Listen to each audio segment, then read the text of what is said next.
eh, el tema de diseño a flexión simple.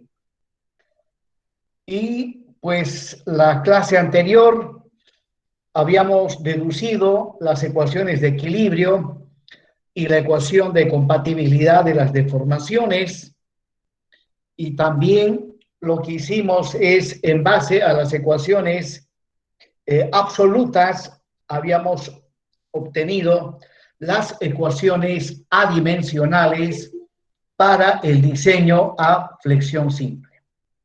Pues bien, vamos a continuar sobre esa base.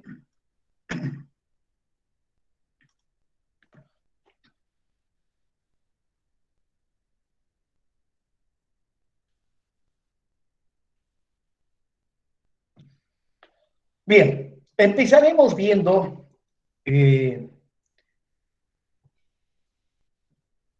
la forma, cómo se determina el coeficiente de corrección beta sub 1. Si ustedes se acuerdan, beta sub 1 es un coeficiente que me relaciona el eje neutro ficticio con el eje neutro verdadero, ya que la norma americana utiliza el método simplificado para el diseño de vigas a flexión simple. Pues bien, el coeficiente beta sub 1 que me relaciona el eje neutro ficticio con el eje neutro verdadero se lo obtiene a través de la gráfica que a continuación voy a mostrar. Para ello, un sistema de ejes cartesianos, sobre el eje de las X ubicamos la magnitud de la resistencia del hormigón a compresión simple, y sobre el eje cartesiano Y estarán los valores de beta sub 1. O sea, el valor de beta sub 1 depende directamente de la resistencia del hormigón a compresión simple. Lo que a continuación voy a mostrar son los resultados obtenidos a través de muchísimos ensayos en laboratorio de vigas sometidas a flexión simple. Y bueno, esos resultados de laboratorio dicen lo siguiente con respecto a la relación del coeficiente de corrección beta sub 1 con respecto a la resistencia del hormigón. Por ejemplo, para una resistencia del hormigón de 280 kilogramos sobre centímetro cuadrado, se tiene que beta sub 1 vale 0,85. En base a esos dos valores puedo encontrar la ubicación del punto representativo sobre el plano cartesiano, cuyas coordenadas son X 280, o sea, la resistencia del hormigón, y cuya ordenada es 0,85. Bien, por un lado, esa es la información inicial que manejamos para definir el valor de beta sub 1. Por otro lado, también hay otro punto significativo en el plano cartesiano que dice que para una resistencia del hormigón de 560 kilogramos sobre centímetro cuadrado, beta sub 1 adquiere un valor igual a 0,65. En base a esos dos datos, puedo ubicar otro punto en el plano cartesiano cuyas coordenadas son 560 y 0,65. Pues bien, uniendo estos dos puntos por medio de un segmento de recta, ahí tenemos la gráfica de la función en donde beta sub 1 está en función de la resistencia del hormigón. De manera tal que según esta gráfica, para valores menores o iguales a 280, beta sub 1 vale 0,85. Y para valores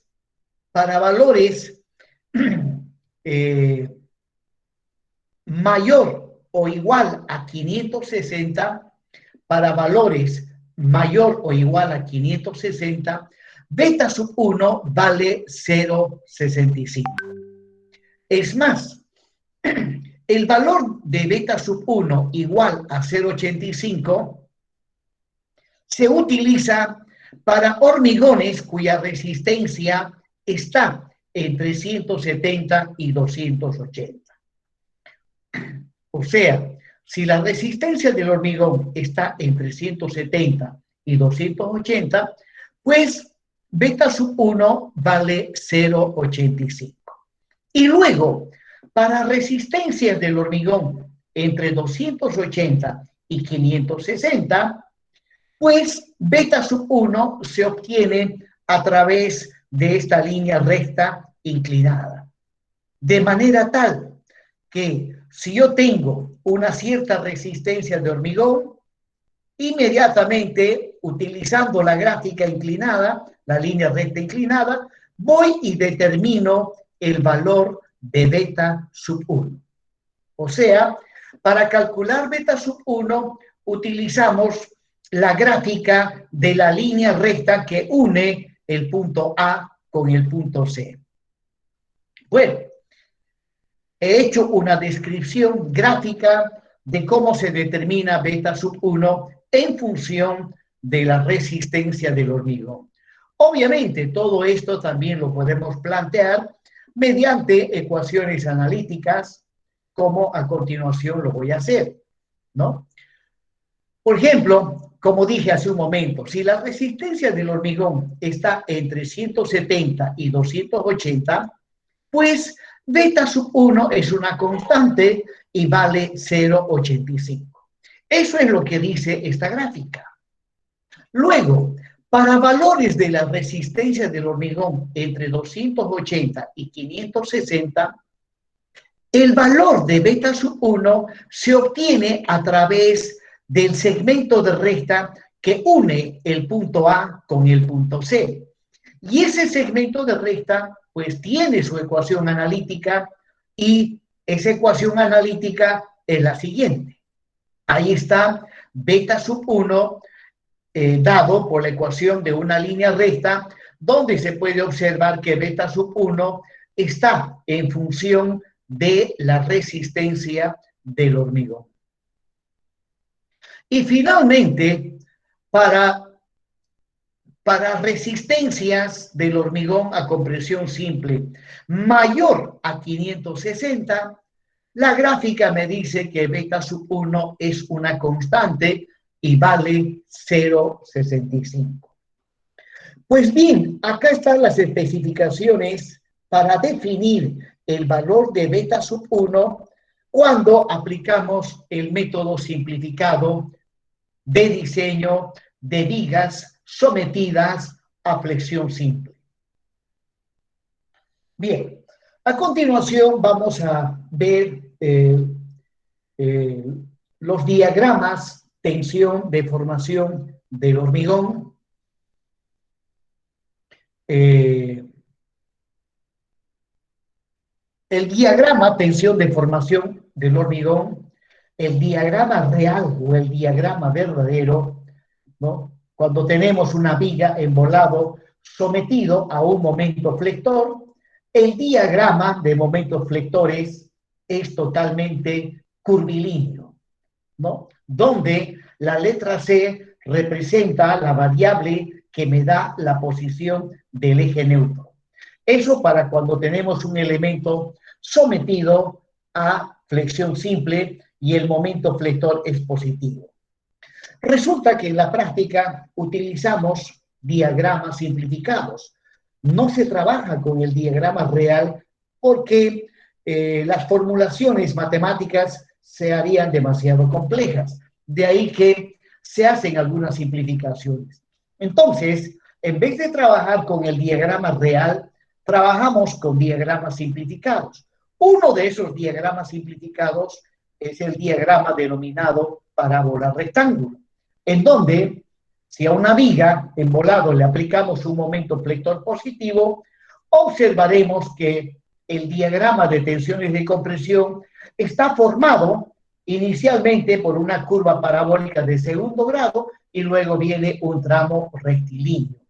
Ese es el diagrama parábola rectángulo, donde para ese diagrama parábola rectángulo la posición del eje neutro se lo define en base a la variable C.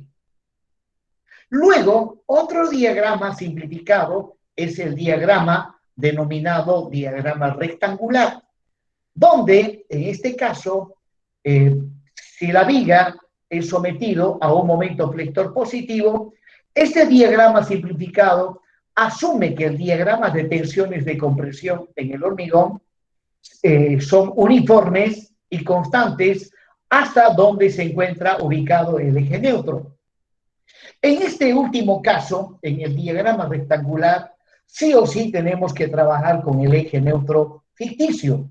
Acá no se trabaja con el eje neutro verdadero. Y bueno, hay una ecuación que me permite relacionar el eje neutro ficticio con el eje neutro verdadero. Ahí está. El eje neutro ficticio es igual a beta sub 1, o sea, el coeficiente de corrección, por multiplicado por el eje neutro verdadero. Pues bien, acatando la norma americana, de aquí en adelante vamos a trabajar con el diagrama simplificado denominado diagrama rectangular.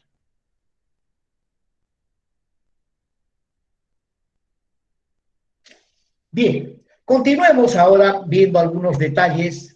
Esta vez vamos a describir los valores del coeficiente de seguridad, también llamado coeficiente de ponderación del momento flector de diseño.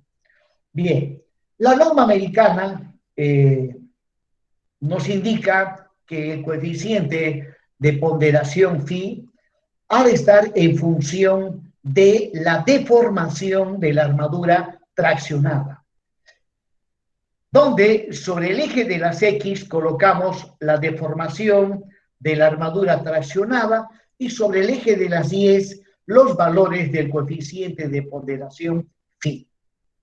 Y bueno, lo que voy a mostrar a continuación también es el resultado de trabajos de investigación en laboratorio de vigas sometidas a flexión simple.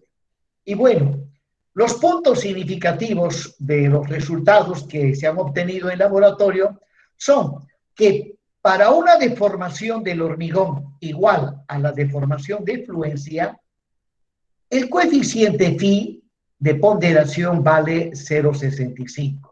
Pues bien, en base a estos dos valores, puedo determinar el punto en el plano cartesiano que representa justamente esta relación, que dice, si la deformación del hormigón, disculpe, la deformación de la armadura traccionada es igual a la deformación de fluencia del acero, entonces, para ese valor, el coeficiente phi debe valer 0,65.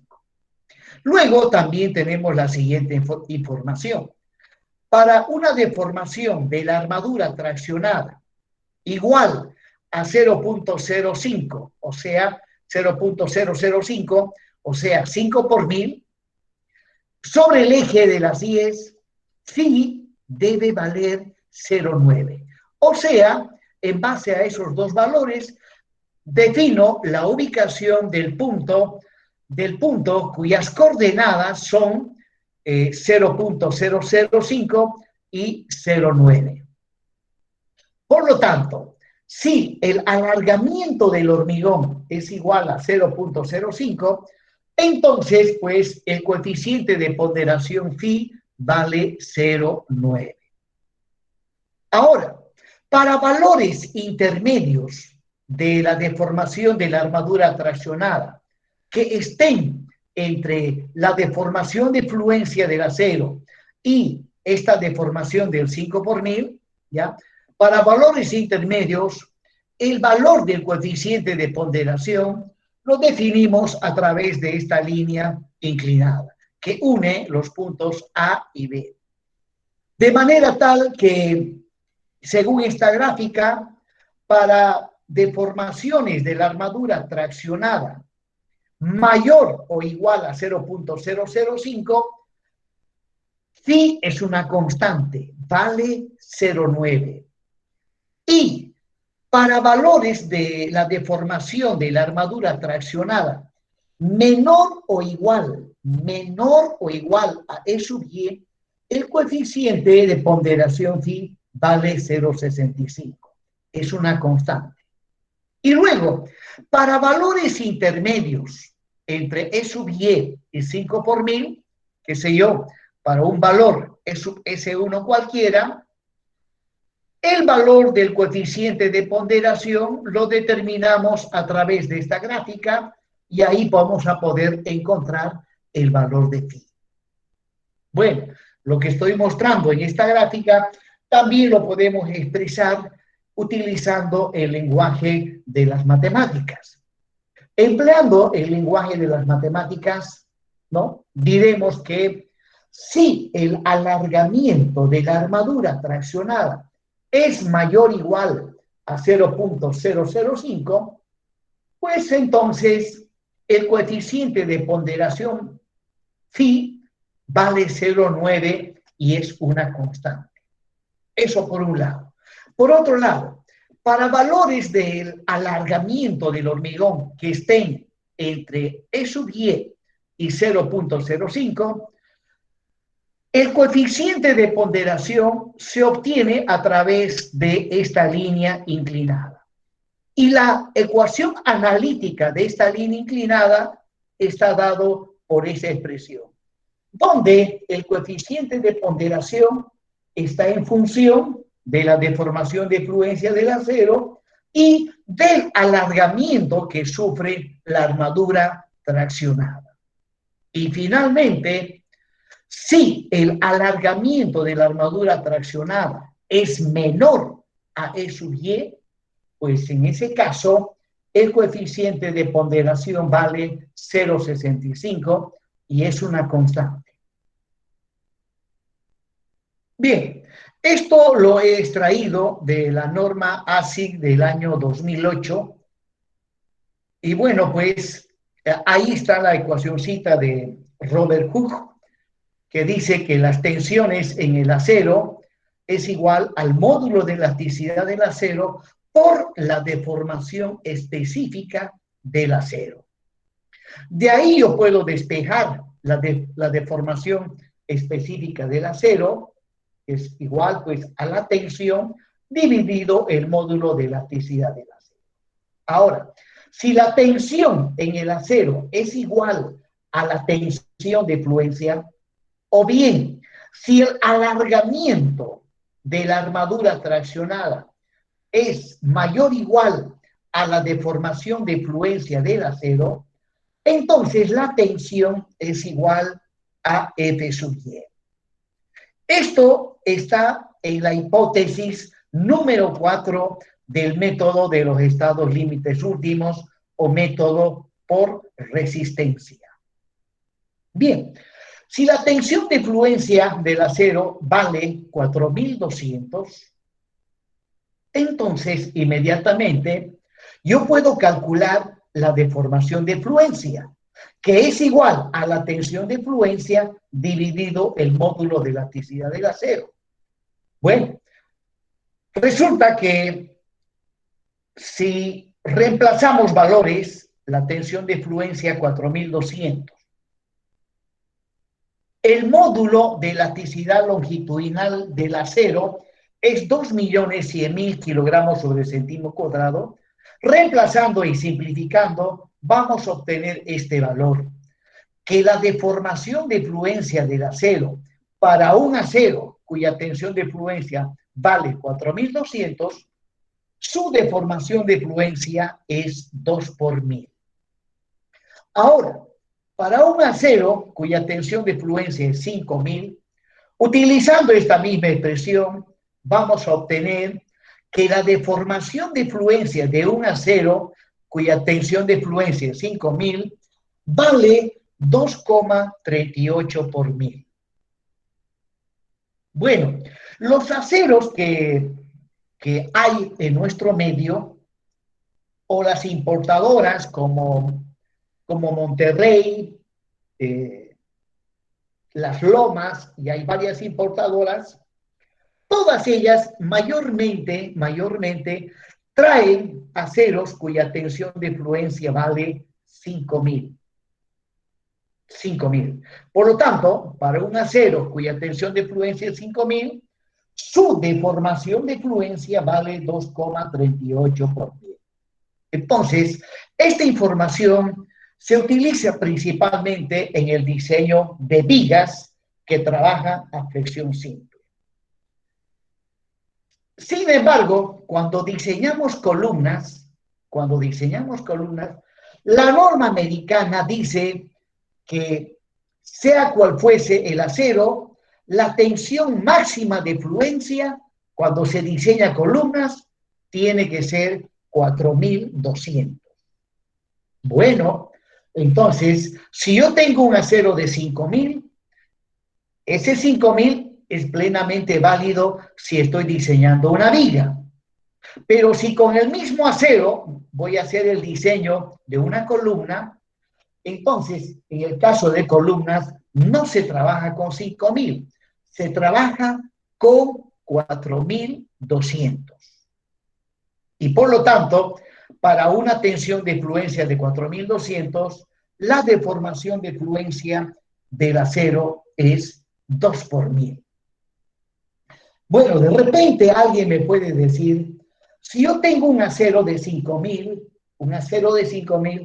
¿por qué razón debo asumir que su tensión de fluencia es 4200 cuando estoy diseñando columnas?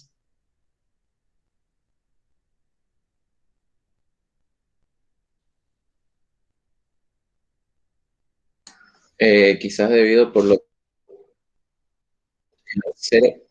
Bueno, por lo que el acero está trabajando a un efecto de contracción y donde el acero más se ahorita destaca es mismo contracción. lo vamos a ver. Por el efecto de pandeo. Ahorita lo vamos a ver.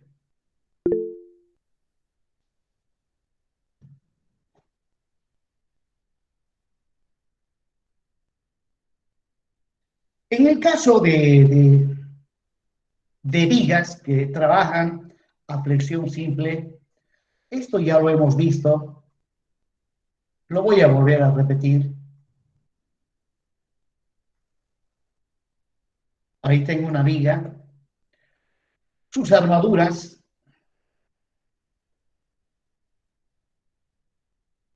armadura superior, armadura inferior.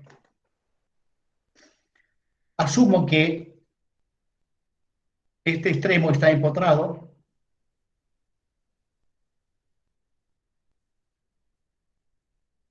Y que luego aplicamos un momento flector a esta viga. Ahí está. Momento flector, en este caso, de signo negativo.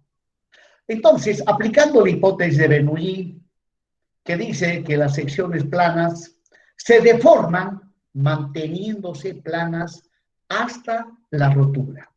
Entonces, aquí está la sección inicialmente sin deformación. Aplico el momento hasta que la viga, y voy incrementando la magnitud del momento hasta que el momento es igual a el momento último, o sea, el momento que hace que la viga entre en colapso.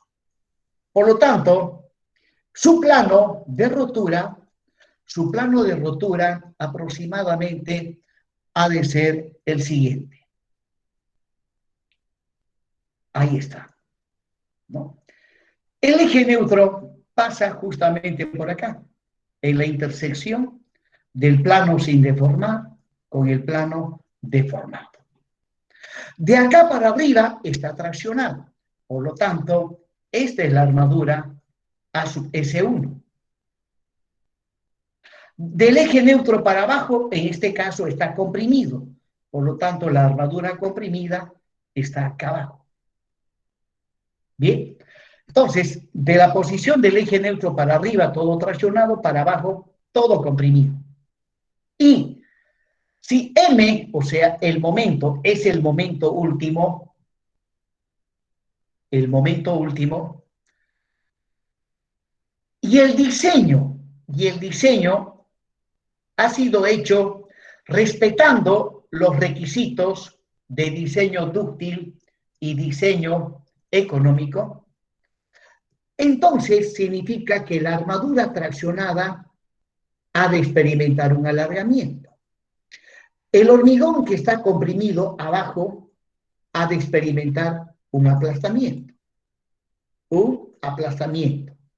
E sub C. Bueno, y la armadura traccionada experimenta un alargamiento. E sub S1. Pues bien, alguien me dice cuánto vale E sub S1 y cuánto vale E sub C en el momento de la rotura.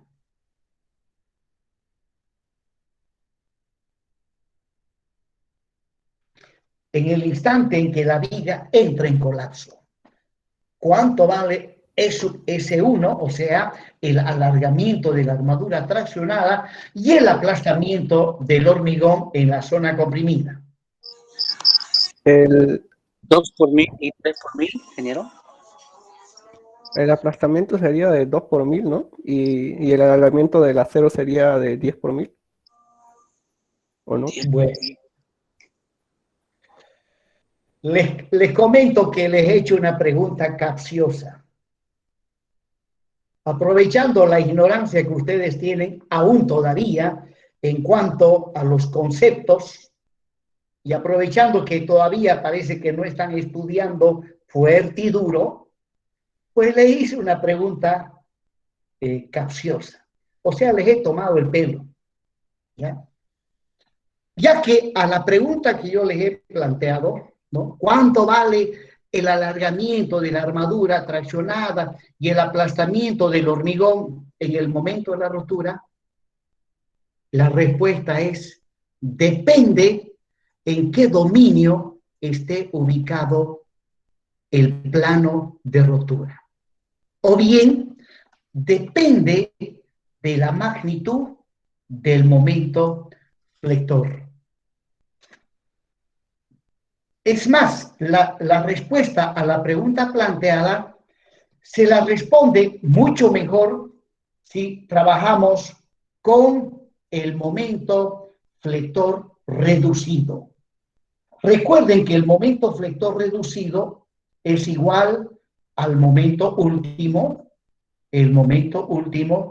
dividido el coeficiente de ponderación phi de la altura útil al cuadrado y la resistencia del hormigón a compresión simple.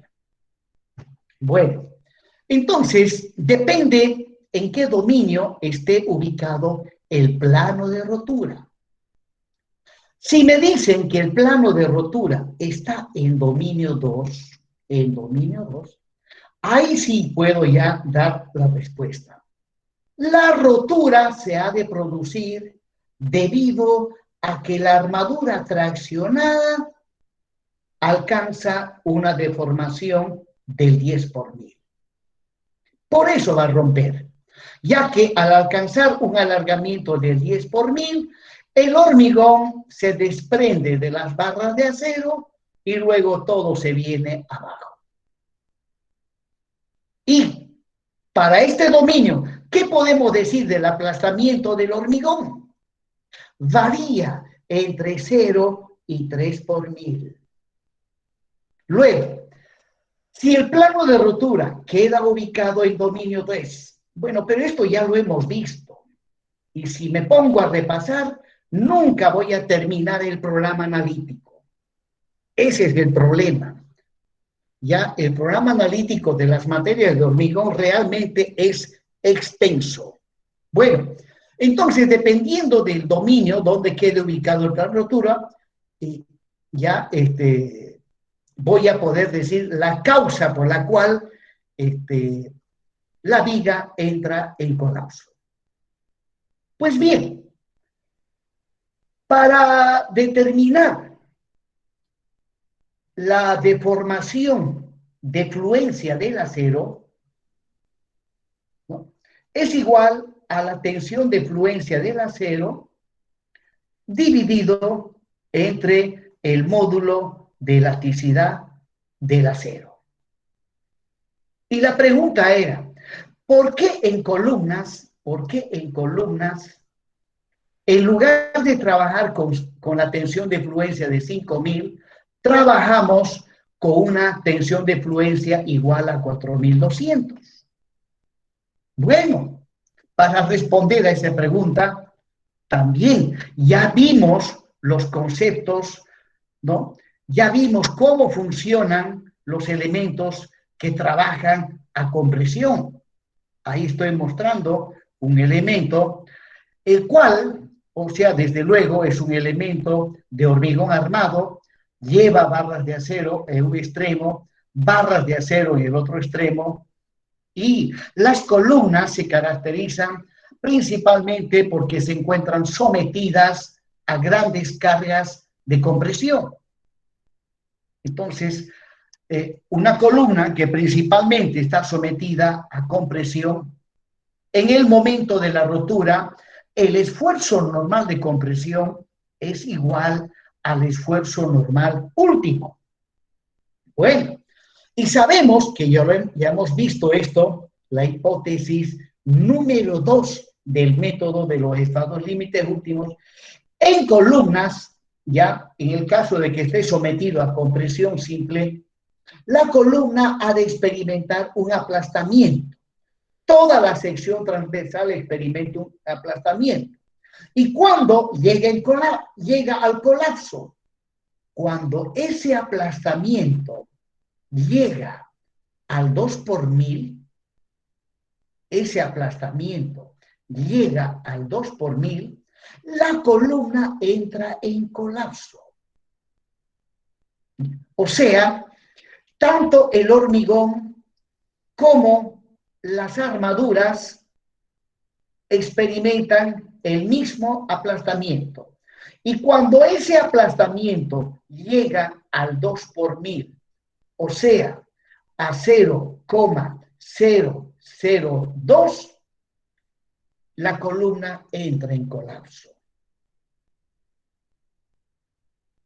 Pero, para ser más específicos, el que entra en colapso es el hormigón. El hormigón falla por aplastamiento. Las barras de acero pueden continuar todavía, pero ya no es hormigón armado. Ahora, si en columnas el aplastamiento máximo es 2 por 1000, para una deformación de esa magnitud, ¿cuál la tensión del acero en el momento de la rotura? La tensión del acero, pues, ha de ser igual al módulo de elasticidad del acero por su deformación específica. O sea, la tensión del acero es igual. El módulo de elasticidad del acero en kilogramos centímetro cuadrado es 2.100.000. Ahí está, 2.100.000 multiplicado por la deformación específica del acero, que es 0,02. Haciendo cálculos, ¿cuánto me da? ¿Cuál es la tensión del acero en el momento de la rotura?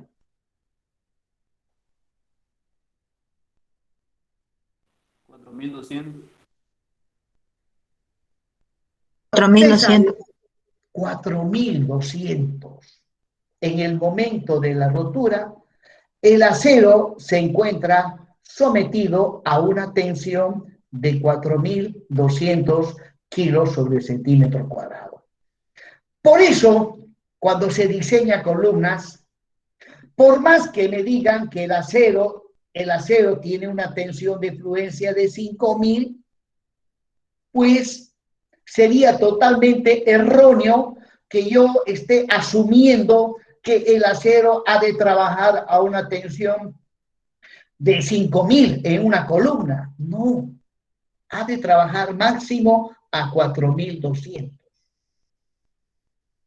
Esa es la razón por la cual para el diseño de columnas se trabaja con 4.200, ya que el aplastamiento que sufre es 2 por 1.000, y para un aplastamiento de esa magnitud, la tensión del acero es 4.200. Bien, estos son conceptos importantes porque ayudan a comprender el comportamiento de los materiales en estructuras de hormigón armado. Y se manejan muchísimos conceptos. La verdad que como docente no me da el tiempo para ver todo. Ustedes tienen que agarrar un libro y ese libro se lo tienen que comer enterito para así tener una idea cabal de lo que es el hormigón armado como material estructural. Y además es el material que actualmente se utiliza a nivel universal. Es el material más utilizado en el mundo. Entonces, con mayor razón, pues, hay que aprender. Desde que ustedes salgan ingenieros, lo primero que se van a topar afuera es con hormigón armado. Y si ustedes tienen dudas sobre eso, no, pues un ingeniero ya no tiene que tener dudas, ¿no? Es como un médico. Sale médico y atiende pacientes. Imagínense que esté dudando, tomando decisiones incorrectas. Bueno, es comprometedor la cosa. Bien, jóvenes. Continuando entonces vamos a la siguiente diapositiva.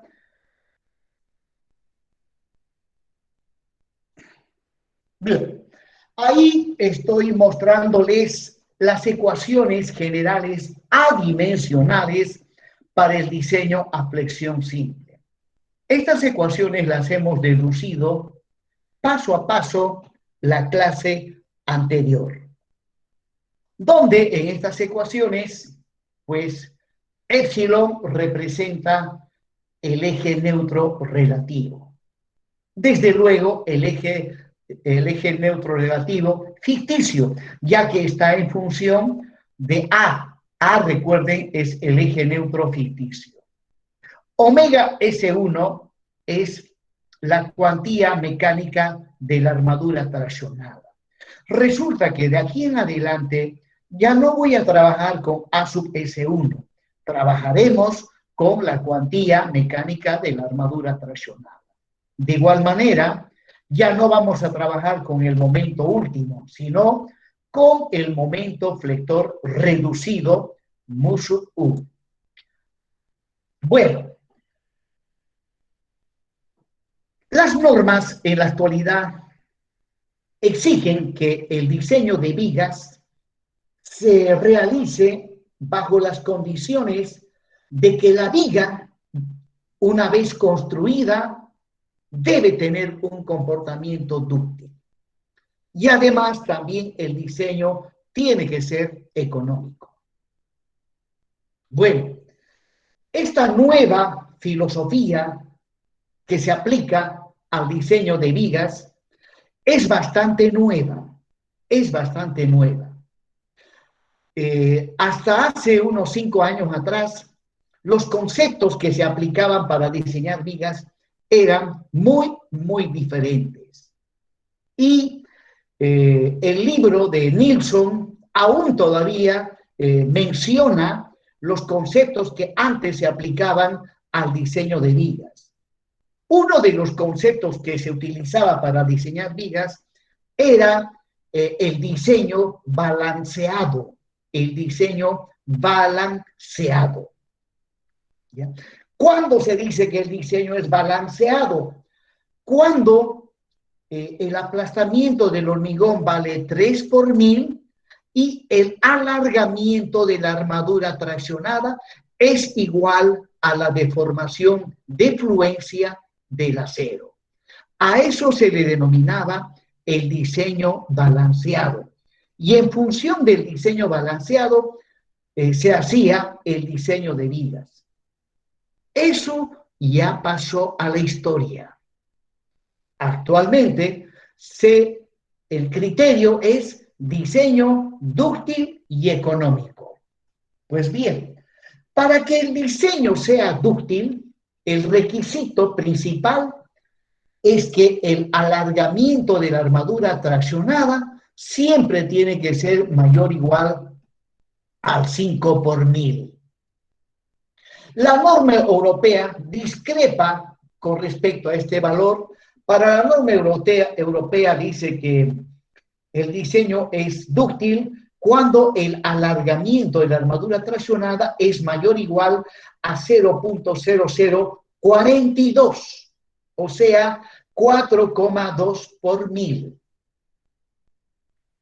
Y la norma americana dice 5 por 1000. Pero la misma norma americana, en un acápite con letra bien chiquitita, dice, se puede también tomar 4,2 por 1000, dice, si es que quieren. Si es que quieren, dice. ¿No? Bueno, continuemos. Luego, si el alargamiento de la armadura traccionada vale 5 por 1000, entonces, para una deformación de esa magnitud, el acero traccionado ha de estar trabajando a su máxima capacidad resistente. De igual manera, la armadura en la zona comprimida. ¿Ya? Ahora, en cuanto al diseño económico, el diseño es económico cuando los materiales como el hormigón comprimido y las armaduras traccionada y comprimida trabajan a sus máximas capacidades resistentes. En cuanto a las barras de acero, cuando ellas trabajan a una tensión igual a la tensión de fluencia, pues se dice que trabajan a su máxima capacidad resistente. Bien. Por otro lado, los ensayos en laboratorio demuestran que cuando el alargamiento de la armadura traccionada es mayor o igual a 0.05, los ensayos de laboratorio muestran que no es necesario colocar armadura comprimida, armadura en la zona comprimida. No es necesario. Por lo tanto, si en las ecuaciones adimensionales que estoy mostrando en la pantalla con color azul, y puesto que siempre vamos a hacer diseño dúctil y económico, por lo tanto la armadura comprimida es igual a 0, entonces en estas ecuaciones, si hacemos omega sub 2 igual a 0, aunque debería decir omega S2 igual a 0, entonces en la primera ecuación desaparece el segundo término. En la segunda ecuación desaparece el tercer término. Y en la ecuación de compatibilidad de las deformaciones desaparece el miembro que está al centro. Haciendo esas simplificaciones, la primera ecuación quedaría simplemente así, ¿no? 0,85 de epsilon. Este segundo término es 0.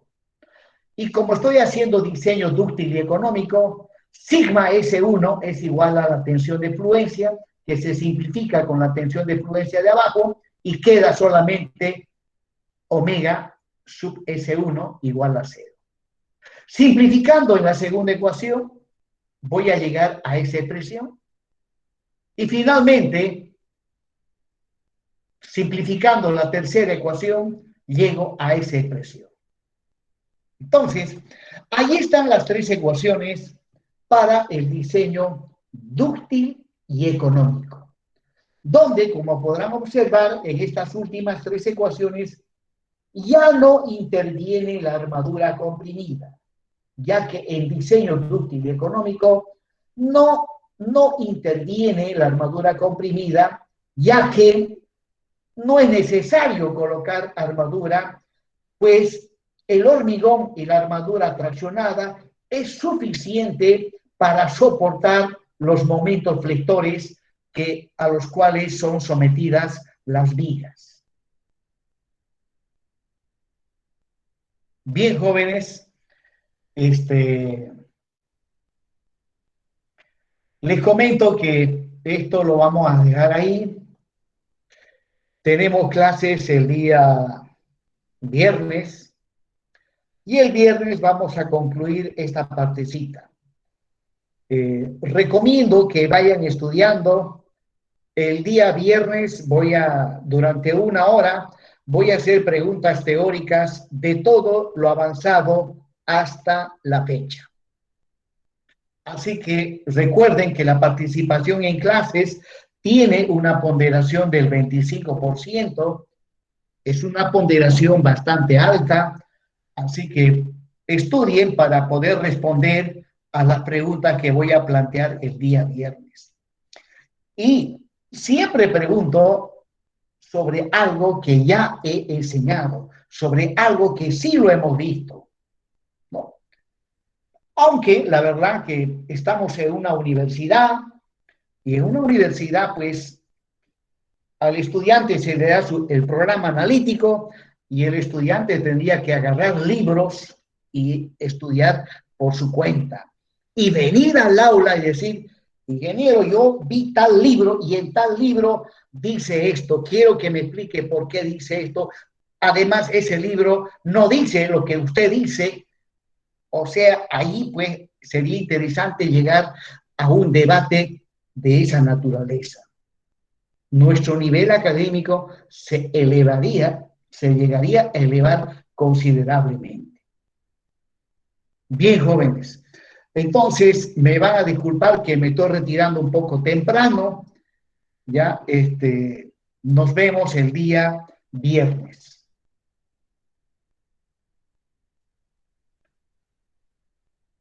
Bien, jóvenes. Hasta luego a todos ustedes. Hasta luego, ingeniero. Hasta luego, hasta luego.